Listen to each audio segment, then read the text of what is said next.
نحمده ونستعينه ونؤمن به ونتوكل عليه ونعوذ بالله من شرور أنفسنا ومن سيئات أعمالنا من يهده الله فلا مضل له ومن يضلل فلا هادي له ونشهد أن لا إله إلا الله وحده لا شريك له ولا وزير له ولا ند له ولا مثل له ولا مثال له ونشهد أن سيدنا وسندنا وحبيبنا وحبيب ربنا وطبيب قلوبنا سيدنا محمدا صلى الله عليه وسلم أرسله الله تعالى إلى كافة للناس بشيرا ونذيرا وداعيا إلى الله بإذنه وسراجا منيرا أما بعد فأعوذ بالله من الشيطان الرجيم بسم الله الرحمن الرحيم واعبد ربك حتى يأتيك اليقين صدق الله العظيم وبلغنا رسوله النبي الأمي الكريم ونحن على ذلك من الشاهدين والشاكرين والحمد لله رب العالمين اللهم صل على سيدنا محمد وعلى آل سيدنا محمد وبارك وسلم اللهم صل على سيدنا محمد وعلى آل سيدنا محمد وبارك وسلم اللهم صل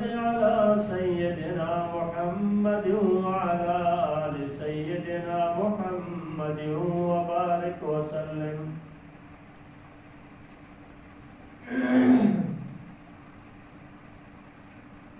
اللہ تبارک و تعالیٰ نے انسانوں کو عبادت کا مکلف بنایا ہے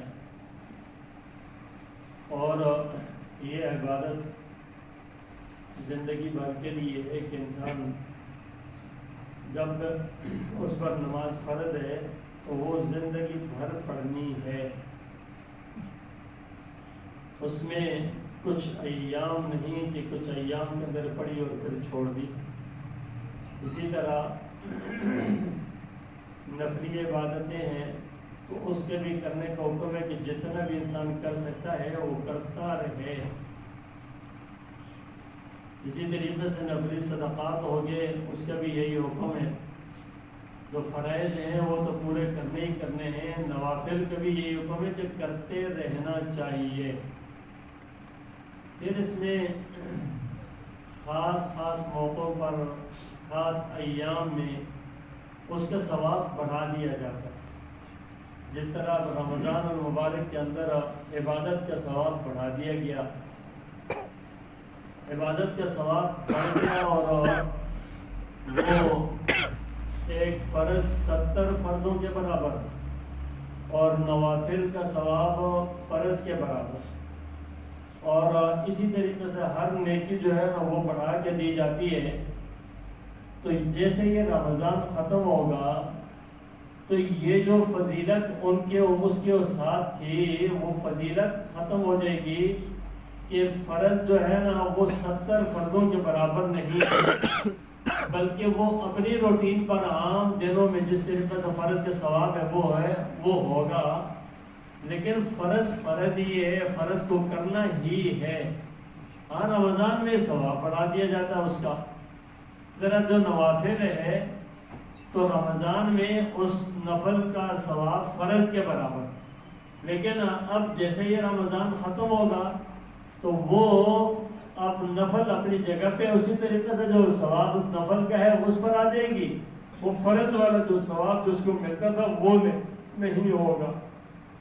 لیکن اس کا یہ مقصد بھی نہیں ہے کہ انسان جو فرض رمضان میں پڑھتا تھا تو اس کو چھوڑ دے، یا جو نوافل پڑھتا تھا تو نوافل کو چھوڑ دے، اس لیے کہ اس کا ثواب، بھائی ثواب تو ہے ہی، وہ اس موقع پر زیادہ تھا. اسی طرح انسان بیت اللہ میں جب جاتا ہے تو وہاں ایک نیکی کے اوپر لاکھ نیکیاں، ایک نیکی پر لاکھ نیکیوں کا ثواب. تو ایک نماز پڑھو تو لاکھ نمازوں کا ثواب ہے. اب بیت اللہ کی حدود کے اندر ہیں، جب بھی ہیں، جب جائیں گے تو وہاں پر لاکھ نیکیاں ملیں گی. ایک نماز پڑھیں گے تو لاکھ نمازوں کا ثواب ہے. مسجد نبوی کے اندر جائیں گے تو 50,000 نمازوں کا ثواب ہے. جیسے ہی بیت اللہ کی حدود حرم سے باہر نکلے وہ ثواب ختم ہو جائے گا. اب ثواب تو ہے لیکن اس خاص مقام پر ثواب زیادہ تھا، اس مقام سے باہر نکلے تو کم. اب عام جو روٹین نارمل تھی وہ تو ہے ہی.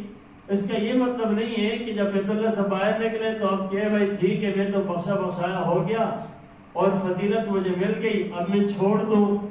تو چھوڑنا یہ کون سی سمجھداری ہے؟ یہ تو الٹا گناہ سر لینے والی بات ہے کہ بھائی جو فرض کو چھوڑ رہا ہے فرض چھوڑ دے کہ نہیں ہے. ہاں خاص موقع پر ثواب زیادہ تھا، اس پر انسان جتنا حاصل کر سکتا ہے کرنا چاہیے اور اللہ کا شکر ادا کرنا چاہیے جو اللہ نے توفیق دی. تو اسی طرح ماہ مبارک کے اندر نمازوں کا معاملہ ہے کہ نمازیں اب اللہ پاک نے اس کے اوپر ثواب زیادہ، صدقے پر ثواب زیادہ، قرآن کی تلاوت پر ثواب زیادہ، تو تہجد پر ثواب زیادہ، ہر چیز پر تھوڑی تھوڑی نیکیوں کے اوپر ثواب زیادہ وہ اللہ پاک نے جاری کیا ہوا تھا. جو شہادت حاصل کر چکے اس پر اللہ کا شکر ادا کرنا چاہیے. لیکن یہ مقصد نہیں ہے کہ رمضان ختم ہوا تو ہم نمازیں ہی چھوڑ دیں. یہ نہیں کرنا چاہیے. اللہ کا حکم ہے وَاعْبُدْ رَبَّكَ حَتَّى يَأْتِيَكَ الْيَقِينُ، تم اللہ کی عبادت کرتے رہو یہاں تک کہ موت آ جائے، یہاں تک کہ موت آ جائے. دوسری بات یہ ہے کہ یاد رکھیں ہمارے مائنڈ ایک سوچ ہے ہماری کہ ہم جو ہے نا کسی چیز میں جب جا رہے ہوتے ہیں آگے نا تو اس کے اوپر جیسے ہی وہ دن و ایام وہ موقع اگر کوئی ختم ہوتے ہیں تو اس کے بعد ہم بالکل مان پڑ جاتے ہیں. بس اپنی سوچ بنائی ہوئی ہے کہ پھر وہ عبادت جو ہے نا جو کرنی تھی اسی کو بھی چھوڑ بیٹھتے ہیں، اور جہاں کچھ فضیلت کچھ کم ہوتی ہے اس کو بہت زیادہ بڑھا دیتے ہیں کبھی کبھی. تو اب اس طریقے سے ہماری بھی سوچ ہے. بھائی نارمل حالت یہ ہے کہ شریعت کے ضابطوں پر چلتے رہیں اور یہاں تک کہ آپ کی آخر اینڈ ہو جائے اور موت آ جائے اور اللہ کے پاس جائے اس حال میں کہ اللہ تبارک تعالیٰ راضی ہو. تو ہم نا عبادات کے اندر بھی معاملات کرنے کے بعد مخمصے میں رہتے ہیں کہ پتہ نہیں یہ قبول ہوگی یا نہیں ہوگی، اسی لیے دعائیں مانگتے ہیں تو ہمارا حال یہ ہوتا ہے نا پھر بھی کہتے ہیں پتہ نہیں قبول ہوگی یا نہیں ہوگی. بھائی جب اللہ پاک نے آپ کو کسی عبادت کرنے کی توفیق دی ہے، ایک آدمی پورے مہینے روزے رکھ رہا ہے، رکھنا ہے پورے مہینے روزے رکھے اس نے، تو وہ اس کے اوپر روزوں کے قبولیت کا یقین رکھے کہ اللہ نے قبول کر لی. تو اللہ پاک نے اس کو توفیق دی ہے پورے مہینے روزے رکھنے کی. اب وہ اپنے کسی ایسی جو ہے کمی کو، کسی گناہ کو اس کے ساتھ نہ ملائے، یہ گناہ ہے لہذا اس گناہ کی وجہ سے میرا یہ عبادت میں قبول نہیں ہے. تو یہ ذہن نہ بنائے، جس کو کر رہا ہے نا اس کے اوپر یقین رکھے کہ یہ میں کر رہا ہوں بس اللہ نے یہ قبول کر لیا، اللہ نے قبول کر لیا. اگر روزے رکھیں تو اللہ نے قبول کر لیا، اس کا یقین رکھنا ہے. اور اسی طرح سے جب ہم دعا مانگتے ہیں نا تو دعا بھی ہمارے بے یقینی کی کیفیت نہ ہو، ہاں یقین کی کیفیت کے ساتھ مانگے تو اللہ تبارک تعالیٰ اس کو بھی قبول فرما لیتے ہیں. اللہ پاک نے کہاں فرمایا ہے کہ تم جو ہے نا ولی اللہ بن کر میرے سامنے عبادت کرو؟ اللہ نے کہاں یہ بات فرمائی ہے کہ تم ولی بن کر میرے سامنے عبادت کرو؟ اللہ پاک نے تو گناہگاروں کے لیے دروازہ کھولا ہے بھائی. اللہ نے گناہگاروں کے لیے تو دروازہ کھولا ہے. اللہ فرماتے گناہگار ہو مانگتے رہو میں بخشتا رہوں گا اور تمہیں نوازتا رہوں گا. لیکن بے یقینی کی کیفیت نہیں لانی چاہیے, مایوسی نہیں ہونی چاہیے. ہم اس طریقے سے ہوتا رہتا ہے نا, مثال طور میں عمل کیا اس کے بعد ہم سے کوئی غلطی ہو گئی تو اس کے بعد پھر کہتے ہیں اور نہیں جی یہ شیطان کا دھوکہ ہے. وہ کہتے ہیں نہیں جی میں تو بڑا گنہگار ہوں, مجھ سے کہاں یہ چیز ہوگی, میرے کہاں قبول. بھائی یہ چیز خود کہہ رہے ہو نہیں قبول ہو, ایسا تو نہیں کہنا چاہیے. جس طریقے سے دعائیں مانگتے ہیں لوگ نا, دعائیں مانگنے کے بعد کہتے ہیں اور میری کہاں قبول ہوگی. جب اللہ کے سامنے خود فیصلہ کر رہا ہے کہ میری کہاں قبول ہوگی تو اللہ کو کیا لگی قبول کرنے کی. بھائی خود اللہ فرماتا, آپ صلی اللہ علیہ وسلم فرماتے دعا مانگو یقین کے ساتھ مانگو. ہاں گناہگار جتنے بھی ہو اس بات کو نہ دیکھو, ہاں رب رحمان کتنا بڑا ہے اس کی رحمتوں کو دیکھنا چاہیے, اس کی رحمتوں کو دیکھنا چاہیے اور پھر یقین کے ساتھ مانگنا چاہیے. اب کتنی پھر مانگتے ہیں کہ کافی عرصہ گزر جاتا ہے نا, پھر کہتے ہیں نہیں میرے لیے تو دروازہ کھلنا ہی نہیں ہے اور مجھے تو ملنی نہیں ہے, مجھے تو میرے مراد نہیں ملنی ہے. پھر مایوس ہو جاتا ہے. اب یہ جو مایوسی کی طرف آتا ہے نا, یہ اللہ بڑے ناراض ہوتے ہیں اس سے. مایوس کیوں ہو رہا ہے؟ اللہ تبارک و تعالی لا تیأسوا من روح اللہ, لا تقنطوا من رحمت اللہ, اللہ کی رحمت سے مایوس نہ ہو, اللہ کی رحمت سے مایوس نہ ہو, مانگتے رہنا چاہیے. اللہ کی رحمت ضرور متوجہ ہے. بھائی اللہ نے اگر آپ کو ہاتھ اٹھا کر مانگنے کی توفیق دی ہے نا, تو یہ بتائیں کہ ایسا کوئی دنیا میں شریف آدمی ہوگا جو کہتا ہے یار مجھ سے مانگ, پھر کہتا نہیں میں نہیں دوں گا جا تو. ایسا کوئی شریف آدمی نہیں کرتا, یا تو آ جا میرے پاس آ جا, کوئی مسئلہ نہیں ہے. تو آ گیا پھر کہتا نہیں جا میں نہیں دیتا ہوں. ایک عام آدمی سے یہ توقع انسان کو نہیں ہے, تو اللہ کی ذات سے ہم یہ ایسی توقع رکھتے ہیں, مانگ رہے پھر کہتے ہیں یار نہیں یہ ملتا ہی نہیں ہے, اللہ تو دیتے ہی نہیں ہے, اللہ نے نہیں. اب مایوس ہو رہے. مایوس کیوں ہو رہے ہیں؟ کیا اللہ کے پاس کسی چیز کی کمی ہے؟ کیا اللہ کے پاس کسی رحمتوں کی کمی ہے؟ کیا اللہ کے پاس کسی ہدایت کی کمی ہے؟ نہیں, اللہ اپنی حکمتوں پر دیتا ہے, وقت پر دیتا ہے, مایوس نہیں کرتا.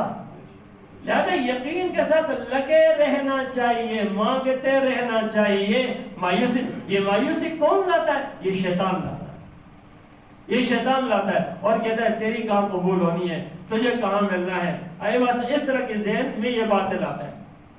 ایک آدمی اپنے اگر والد کے پاس رہتا ہے, کوئی بچہ والد سے کوئی چیز مانگتا ہے تو مانگتے مایوس ہو کر گھر چھوڑ دے گا. کہ اگر نہیں تو کیا والد کو نہیں پتا کہ میں کتنا جو ہے اس کے اوپر جو ہے رحم کرتا ہوں, ترس کرتا ہوں, اس کو یہ چیز اس وقت مناسب ہے یا نہیں ہے, وہ جانتا ہے. ایسے نہیں کرتا کہ نہیں دوں گا, ضرور, لیکن وہ وقت دیکھتا ہے, ٹائم دیکھتا ہے, تقاضا دیکھتا ہے, اس کے لیے بہتری دیکھتا ہے.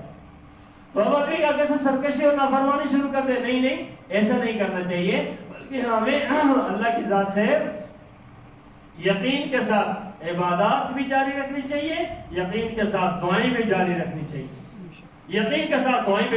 چاہیے. روایت میں آتا ہے کہ یہ جو رمضان کی آخری رات, پھر عید کی جو رات ہوتی ہے, عید کی رات جو ہوتی ہے نا, اس کو لیلۃ الجائزہ کہتے ہیں, انعام کی رات. آپ صلی اللہ علیہ وسلم فرمایا یہ لیلۃ الجائزہ ہے. کہا یا رسول اللہ صلی اللہ علیہ وسلم لیلۃ الجائزہ ہے تو کیا اس کی یہ لیلۃ القدر ہے؟ فرمایا نہیں, لیلۃ القدر نہیں ہے.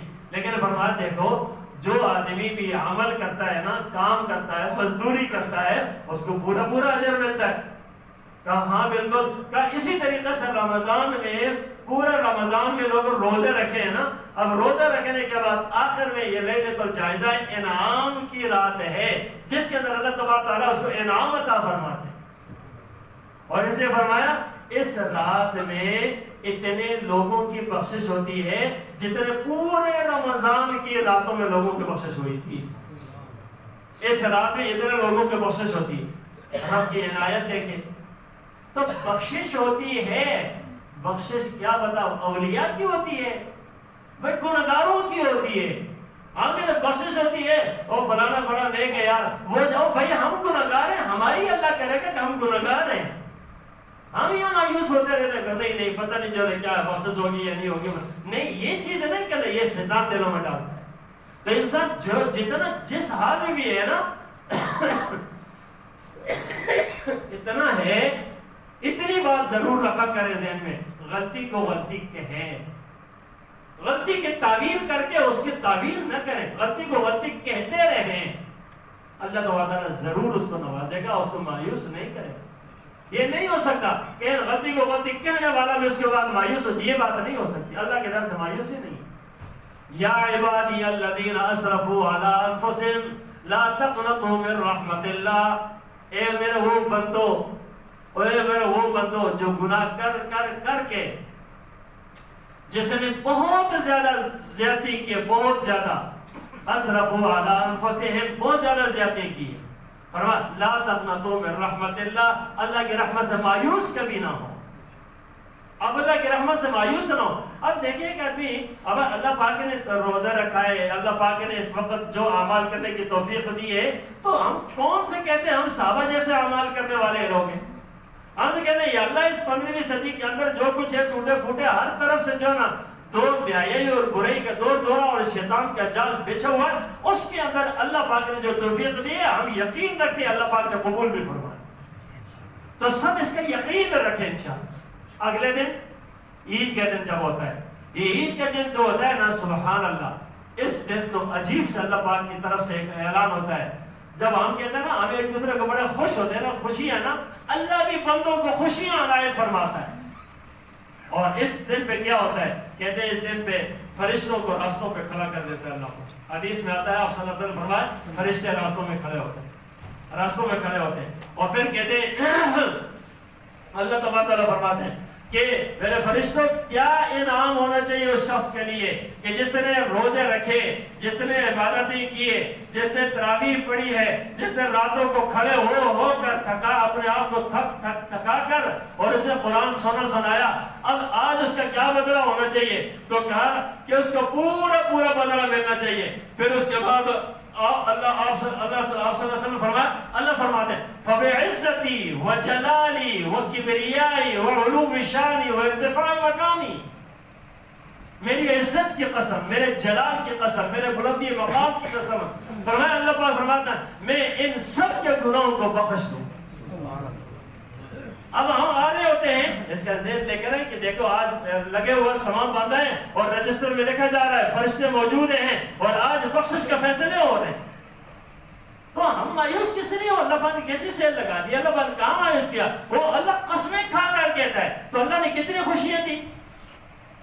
اللہ نے مسلمان تہوار نہیں مناتا، مسلمان اپنے اس تہوار کو عید وہ خوشیاں کر رہا جو سنت ہے، اور آتے ہیں اور صبح صبح سنت ادا کرتے ہیں۔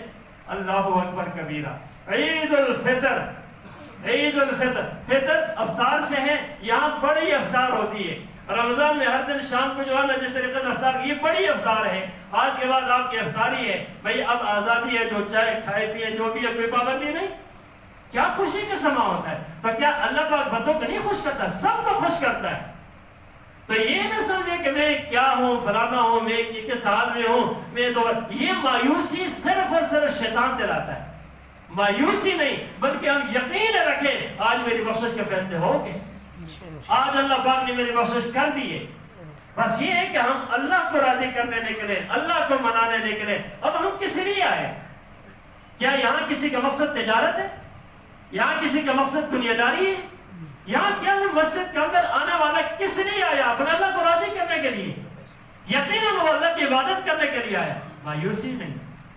اس لیے ہاں ضرور ہے کہ شریعت کا دائرہ معلوم کریں کہ شریعت کا طریقہ کیا ہے، ترتیب کیا ہے، میں اس طریقے سے عبادت کروں، بس یہ چیز معلوم کرنی ہے اور اس کے مطابق کرتے رہیں۔ تو اس لیے میرے بھائیوں دوستو، آج کا یہ جمعہ جو جمعۃ الوداع ہے، اللہ پاک نے پھر نصیب فرمایا، اور دعا ہے کہ یہ عید یہ عود سے کہ پھر لوٹ کر آتی ہے، پھر لوٹ کر آتی ہے، دوبارہ سے اللہ پاک یہ ہمارے اوپر لائے۔ یہ رمضان جو کہ برکت والا مہینہ تھا، اللہ اس کی ساری برکتیں نصیب فرمائے۔ اب اندازہ کریں رمضان میں اگر انسان بہت کچھ غلطیاں کرتا رہا نا، بہت غلطیاں کرتا رہا، خدا کی قسم کر کے کہتا ہوں، قرآن مجید کے اندر آتا ہے آج یہ سچے دل سے آج بھی توبہ کرتا ہے نا، تو اللہ پاک اس کو ایسے پاک صاف کر دیں گے جس طرح ماں کے پیٹ سے آج پیدا ہو۔ الا من تاب وآمن وعمل عملا صالحا فاولئک یبدل اللہ سیئاتهم حسنات، اللہ اس کی ساری برائیوں کو نیکیوں میں بدل ڈالیں گے. اللہ تو یہ ہے. سبحان اللہ. اور ہم اس کے پتہ نہیں یار کیا ہوگا کیا کچھ نہیں ہوگا، سب کچھ وہ ملے گا. وہ مہربان ذات ہے. تو اس لیے ہمیں بھی چاہیے کہ ان ایام اس تھوڑے سے وقت کو ہم اللہ کو خوش کر کے اللہ کو منا کر گزاریں. اللہ تبارک تعالیٰ مجھے اور آپ سب کو خوب باتیں کرنے اور مانگنے کی توفیق عطا فرمائے. عید کی نماز انشاءاللہ 7 بجے ہوگی. 7 بجے عید کی نماز ہوگی اور 20 منٹ پہلے انشاءاللہ جو ہے نا بیان ہوگا اور 7 بجے انشاءاللہ نماز کھڑی ہوگی.